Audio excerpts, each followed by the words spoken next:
સારણ 8 મહિનાનો સમય અને પાછો એના મલક બાજુ ગયો એમાં પડહાવાળાનો રાજ આવ્યું એટલે એને એમ થયું કે આ થોડીક મને જગ્યા આપે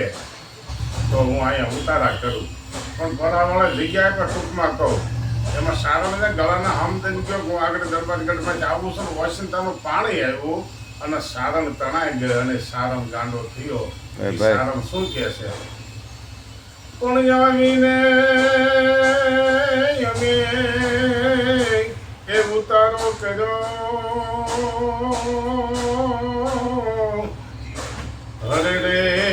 તો જબર વસીલો જોઈ પણ વલું કામ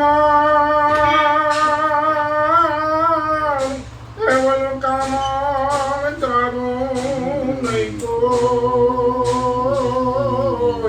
હરે રે અનપધર તમારું પરા પણ કામ તારું નહીં કોઈ હરે રે તો પાધર તમારું પરા